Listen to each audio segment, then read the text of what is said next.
여러분, 삼성전자 하면 어떤 생각이 먼저 떠오르시나요? 한때는 국민주라고 불리면서 우리 모두의 기대를 한몸에 받았었죠. 그런데 끝없이 추락하면서 투자자분들께 정말 깊은 실망감을 안겨주기도 했습니다. 바로 그 이름, 삼성전자입니다. 하지만요, 불과 1년여 만에 이 모든 걸 뒤집고 정말 화려하게 부활했습니다. 오늘 이 시간에는 바로 그 절망의 나락에서 다시 왕의 자리에 오르기까지 삼성전자가 써내려간 한편의 극적인 역전 드라마를 속 시원하게 파헤쳐 보겠습니다. 자, 우선 이 그래프부터 한번 보시죠. 정말 믿기 힘든 변화 아닙니까? 2024년 11월 삼성전자 주가가 49,900원까지 떨어지면서 많은 분들의 속을 태웠던 사만전자 시대가 열렸습니다.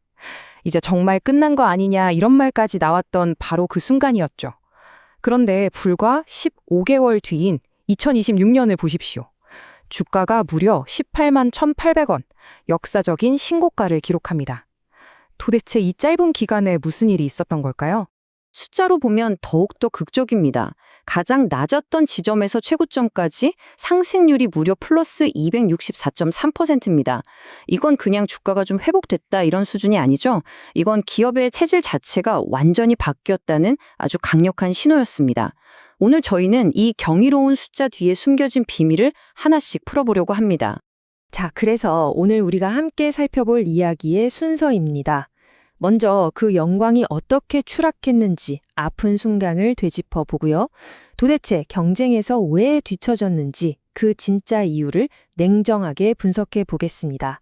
그리고 대반격의 핵심이었던 HBM4는 무엇인지, 또 삼성만이 가진 진짜 무기는 무엇이었는지 알아보고 마지막으로 이 모든 것을 바탕으로 한 새로운 시대의 전망까지 차례대로 짚어보겠습니다.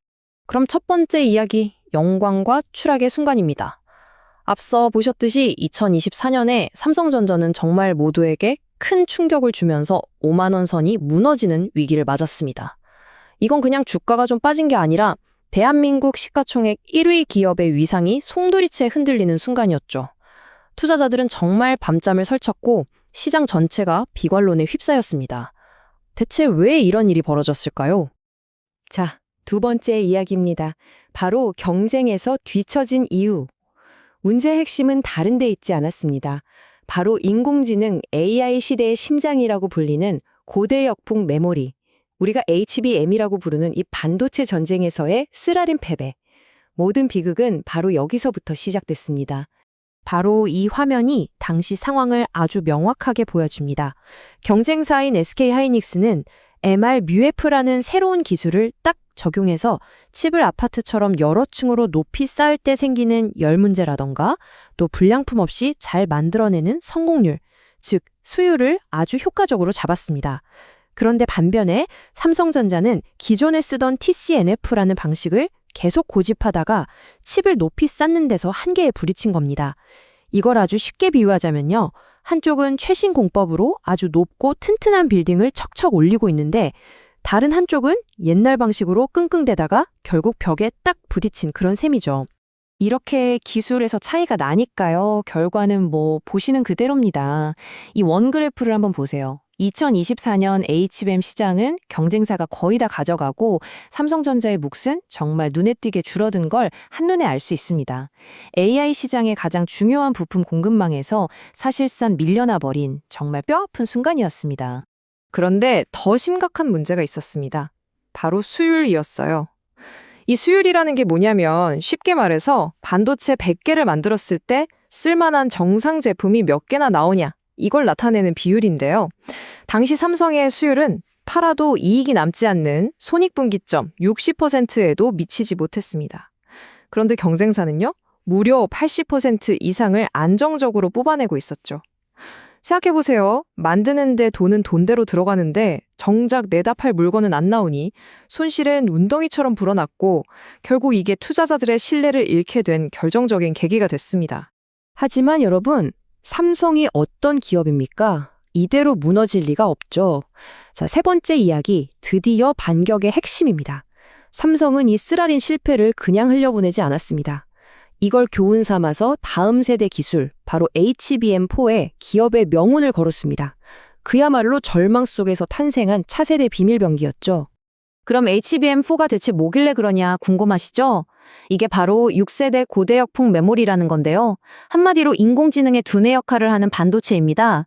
이전 세대보다 데이터를 처리하는 속도가 무려 22%나 빨라진 그야말로 어마어마한 초고성능 메모리죠. 앞으로 AI 기술이 발전하면 할수록 이런 고성능 메모리는 선택이 아니라 필수가 될 수밖에 없습니다. 그리고 마침내 2026년 2월 삼성전자가 전 세계를 깜짝 놀라게 하는 발표를 합니다. 바로 세계 최초로 HBM4를 대량 생산하는 데 성공했다는 소식이었습니다. 정말 아무도 예상하지 못했던 이 발표는 AI 메모리 시장의 판도를 단 한 번에 뒤집어버리는 그야말로 결정적인 한 방이었습니다. 네 번째 이야기입니다. 아니, 어떻게 이런 극적인 반전이 가능했을까요? 그 비밀은 바로 삼성의 진짜 무기, IDM이라는 아주 독특한 사업 구조에 있었습니다. 이건 경쟁사들이 정말 절대 쉽게 따라할 수 없는 삼성만이 가진 강력한 힘입니다. 자, 이 표가 그 핵심을 보여주는데요. HBM4의 맨 아랫부분에는 베이스 다이라는 아주 중요한 부품이 들어갑니다. 이걸 누가 만드냐에서 결정적인 차이가 나는 거예요. 삼성전자는 자체 공장, 즉 자체 파운드리에서 이 부품을 직접 다 만듭니다. 그런데 경쟁사는 이걸 직접 못 만들고 대만의 TSMC 같은 다른 회사에 맡겨야 하죠. 이게 왜 중요하냐면요. 모든 걸 내 집안에서 직접 통제하니까 개발 속도는 올리고 비용은 줄이고 기술을 최적화하는 데 훨씬 더 유리할 수밖에 없는 겁니다. 이걸 더 쉽게 설명드리면 바로 원스톱 솔루션입니다. 마치 아주 유명한 맛집이 직접 농사지은 최상급 재료로 요리하고 포장까지 완벽하게 해서 손님한테 내놓는 것과 똑같습니다. 삼성은 반도체 설계부터 생산, 그리고 마지막 포장까지 이 모든 과정을 한 지붕 아래에서 직접 다 처리할 수 있습니다.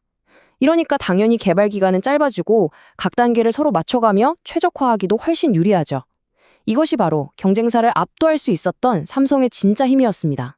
자, 이제 마지막 5번째 이야기입니다. 삼성은 HBM4 성공에 만족하지 않고 훨씬 더 큰 미래를 그리고 있습니다.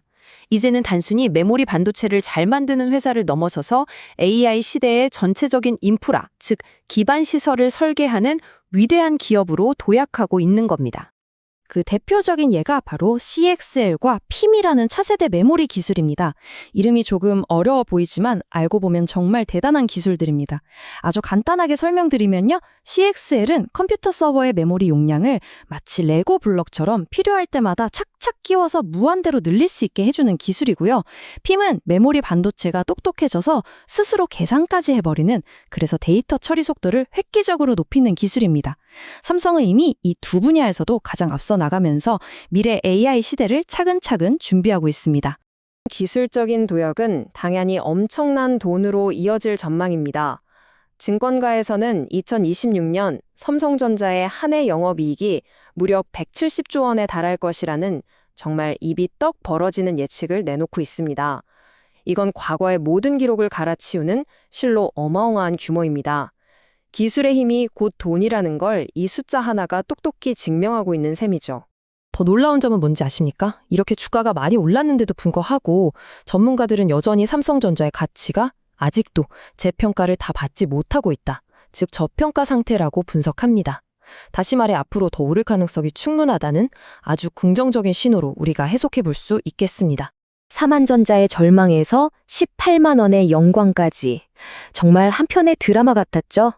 오늘 우리는 삼성전자의 이 놀라운 부활극을 함께 살펴봤습니다. 쓰라린 실패를 딛고 일어선 압도적인 기술력, 그리고 그 누구도 따라할 수 없는 독자적인 생산 능력이 만들어낸 어찌 보면 필연적인 결과였습니다. 그렇다면 앞으로 우리에게 다가올 이 거대한 인공지능 시대에 과연 삼성의 독주는 계속될 수 있을까요? 오늘 이 분석이 그 질문에 대한 답을 찾는데 작은 실마리가 되셨기를 바랍니다.